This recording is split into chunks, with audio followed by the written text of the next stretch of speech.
Republic Bangla আপনাদের প্রত্যেককে আরো একবার স্বাগত জানাই। আর এই মুহূর্তে কিশলয় এবং আমি রয়েছি আপনাদের সঙ্গে প্রত্যেকটা দিন সকাল 8টা। আর আপনারা জানেন 8টা মানেই চা আড্ডার খবর নিয়ে আপনাদের সঙ্গে আমরা থাকি একটা ঘন্টা। কিশলয় এই 1 ঘন্টা আমরা বেশ কিছু বিষয় নিয়ে আলোচনা করি। দেখো, যে ঘটনাগুলো ঘটে যাচ্ছে তার প্রেক্ষিতে দাঁড়িয়ে আলোচনা আমার মনে হয় ভীষণভাবে প্রয়োজন রয়েছে সচেতন মানুষের জন্য। সকাল সকাল যারা বাড়ি থেকে বেরোবেন তারা হয়তো টিভিটা চালিয়ে একটু শুনবেন এবং তারপরে তারা বেরোবেন। কিন্তু আজ যে ইস্যুটা নিয়ে আমরা আলোচনা করছি সেই ইস্যুটা কিন্তু ভীষণ প্রাসঙ্গিক এই মুহূর্তে দাঁড়িয়ে, তাই না? ঠিক, বাংলাদেশের পরিস্থিতি নিয়ে টানা আমরা কভারেজ করেছি, ব্রেক করেছি, সমস্ত খবরের আপডেট দিয়েছি।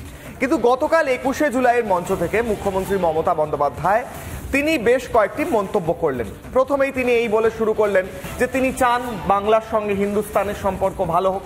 ঠিক আছে, বুঝলাম। প্রথমে মনে হয়েছিল যে এই কথাটা হয়তো এমনভাবে বলতে চেয়েছেন তিনি যে বাংলা রাজ্যের সঙ্গে বাকি রাজ্যর সম্পর্ক ভালো হোক। কিন্তু তারপর তিনি এও বললেন যে বাংলাদেশের সম্পর্কে তিনি মন্তব্য করতে চান না, কারণ ওটা আলাদা দেশ। কিন্তু তিনি বলে বসলেন যে প্রয়োজন পড়লে তিনি দরজায় কেউ যদি টোকা মারে তিনি দরজা খুলে দেবেন এবং সবাইকে আশ্রয় দেবেন। আদৌ কি তার সেই এখতিয়ার রয়েছে, সেটা তো প্রশ্ন। দেখো, এই যে বাইরে থেকে যারা শরণার্থীরা আসছে এবং তাদেরকে এই দেশে বা এই রাজ্যে তারা যাতে স্থায়ীভাবে থাকতে পারে সেটার সিদ্ধান্ত কোনো রাজ্যের হাতে রয়েছে কিনা সেই নিয়ে আমরা আলোচনা করবো এবং জানবার চেষ্টা করবো। আমাদের সঙ্গে অতিথিরাও রয়েছেন। কিন্তু সব থেকে বড় বিষয় এখানে, যেমনটা তুমি শুরু করলে, যে বাংলার সঙ্গে হিন্দুস্তানের সম্পর্ক। দেখো, এখানে একটা প্রশ্ন উঠে আসছে, বাংলা কি তাহলে হিন্দুস্তানের থেকে বাইরে, মানে ভারতবর্ষের থেকে বাইরে? তা তো নয়, ভারতবর্ষের একটি রাজ্য। যদি সেটাই হয়ে থাকে তাহলে তিনি এইরকম মন্তব্য কেন করলেন?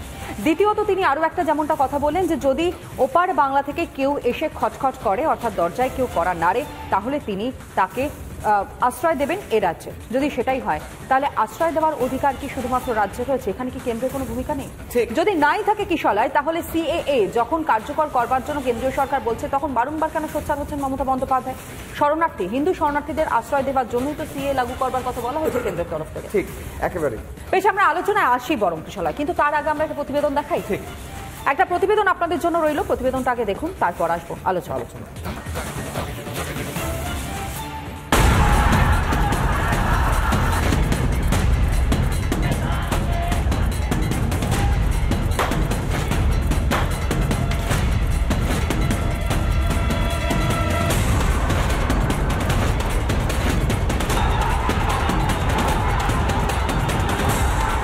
অসহায় মানুষ যদি বাংলায় দরজা খটখটানি করে, আমরা তাদের আশ্রয় নিশ্চয়ই দেব।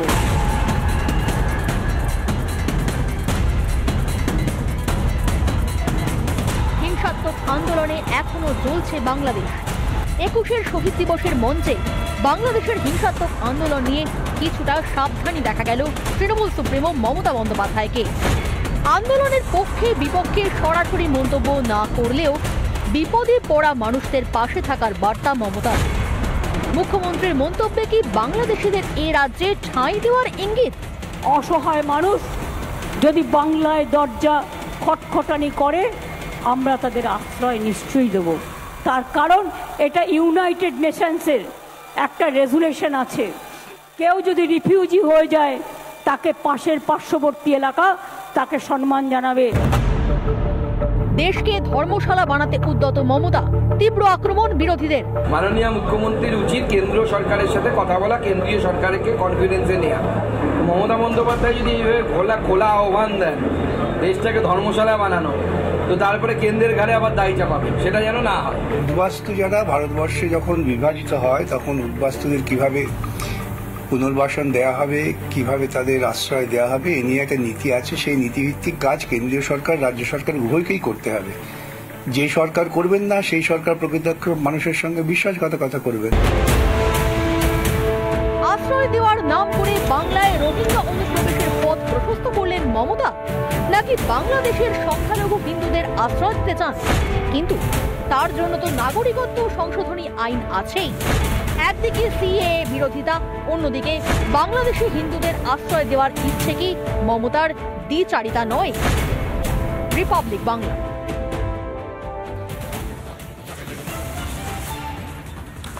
অর্থাৎ তনয়া স্পষ্ট হয়ে গেল কোথাও যেন মমতা বন্দ্যোপাধ্যায়ের বক্তব্য থেকে এবং তার আচরণ থেকে যে তিনি একটা ব্যালেন্সের খেলা খেলার চেষ্টা করছেন। একদিকে বলছেন দেশের বিষয় দেশ বলবে, কিন্তু তিনি বলেও দিচ্ছেন যে কেউ যদি খটখট করে তাহলে তিনি দরাজ হয়ে দরজা খুলে দেবেন। কিন্তু সেই দরজা খুলে দেওয়ার পর সেই দরজায় যারা পাহারাদার দাঁড়াবে তারা আদৌ সেই খেয়াল রাখতে পারবে কি না যে কারা ভেতরে আসছেন, তাদের কি উদ্দেশ্য, সেইটা নিয়ে প্রশ্ন থাকছে। কারণ তিনি তো বলছেন দরজা খুলে দেওয়ার পর প্রত্যেকে ভেতরে আসতে পারেন, এমন একটা মেসেজ দেওয়ার চেষ্টা করছেন। একদমই। আর এখানে কিন্তু একগুচ্ছ প্রশ্ন, কিন্তু সেই প্রশ্ন এবং তার উত্তর খোঁজার আমরা চেষ্টা করি। বরং কিশোরলাই যারা উপস্থিত রয়েছেন তাদের সঙ্গে একটু পরিচয় সেরে নিই। এই মুহূর্তে একেবারে আমার ডান দিকে রয়েছেন নারায়ণ চক্রবর্তী, তিনি এই মুহূর্তে আমাদের সঙ্গে রয়েছেন পদ্মশ্রী প্রাপক, এবং একই সঙ্গে সৈকত গিরি আমাদের সঙ্গে রয়েছেন সিপিআই নেতা, আপনাকেও স্বাগত জানাই। এবং একই সঙ্গে আমাদের আরও একজন অতিথি এই মুহূর্তে আমাদের সঙ্গে রয়েছেন কিশোরলাই সম্পূর্ণা গোস্বামী, আন্তর্জাতিক সম্পর্ক বিশেষজ্ঞ, তিনিও আমাদের সঙ্গে যোগ দিয়েছেন এই আলোচনায়। আমরা আলোচনা শুরু করি। নারায়ণবাবু আপনাকে দিই। নারায়ণবাবু, আপনার সঙ্গে কথা হচ্ছিল বাংলাদেশের আন্দোলন নিয়ে, এবং বাংলাদেশের আন্দোলনের পরবর্তী সময়ে যেই রায় আমরা দেখলাম সুপ্রিম কোর্টের, সত্যি ঐতিহাসিক একটা রায়, নজির সৃষ্টি করেছে বললেও হয়তো খুব একটা ভুল হবে না। কিন্তু গতকাল 21 মঞ্চ থেকে মমতা বন্দ্যোপাধ্যায় যে মন্তব্য করেছেন, সেই মন্তব্যের প্রেক্ষিতে আপনার রিয়াকশনটা নেব। তার কারণ তিনি বলছেন যে যদি কেউ শরণার্থী এ রাজ্যে আসেন তিনি আশ্রয় দেবেন। আবার এদিকে তিনি বলছেন যে এ রাজ্যের সঙ্গে হিন্দুস্তানের একটা ভালো সম্পর্ক হোক, এটাও তিনি চান। দুটোর মধ্যে সামঞ্জস্যটা ঠিক কোন জায়গায় রয়েছে?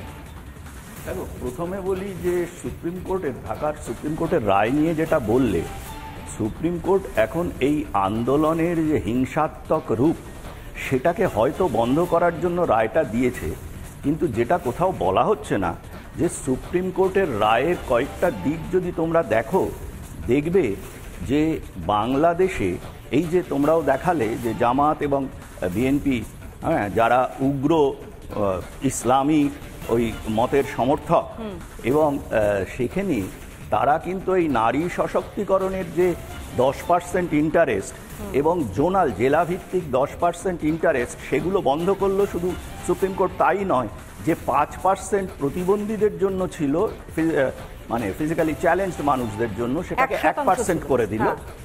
আর সবচেয়ে বড় কথা হচ্ছে, রায়টার সবচেয়ে বড় ডিফেক্ট হচ্ছে তারা কিন্তু মানে চেঁচাতে পারে যে হ্যাঁ 30%-এর জায়গায় 5% কমলো, কিন্তু নীতির প্রশ্নে কিন্তু ওই 5% হয় থাকবে, 30 বা 5 যাই হোক না কেন, ওরা কিন্তু মুক্তিযোদ্ধাদের সন্তান সন্ততিদের জন্য যে রিজার্ভেশন, সেই রিজার্ভেশনের নীতিটাকে মানে বাংলাদেশের সুপ্রিম কোর্ট সমর্থন করেছে। তার সঙ্গে একটা কথা ওরা একটা রাইডার দিয়েছে, হুইচ ইজ ভেরি ইম্পর্টেন্ট, যেটাকে হাসিনা ওখানকার প্রধানমন্ত্রী তিনিও উল্লেখ করেছেন, যে এই রায়টা কিন্তু টেম্পোরারি ইন আ সেন্স, যে বাংলাদেশ সরকার পরবর্তীকালে যখন চাইবে এই সংরক্ষণের যে পার্সেন্টেজ এবং সংরক্ষণের ব্যাপ্তি, সেটাকে বাড়াতে পারে, কমাতে পারে।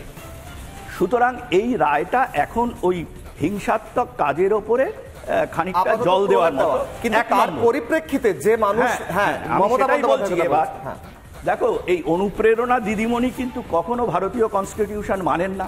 তিনি পশ্চিমবঙ্গ ভারতবর্ষের একটি অঙ্গরাজ্য হিসেবে শপথ নিয়েছেন। তিনি এবং তার দলের প্রত্যেকটি লোক, তারা কিন্তু পশ্চিমবঙ্গের মুখ্যমন্ত্রী ওনাকে বলেন না, উনি বাংলার মুখ্যমন্ত্রী। উনি বাংলার কথা এখনো বললেন, সেই বাংলাটা কোথায়? আসলে আমি এর আগের দিনও বলেছিলাম যে আসল টার্গেট হচ্ছে পশ্চিমবঙ্গের যে চিকেন নেক, সেই জায়গাটাকে কেটে দেওয়া।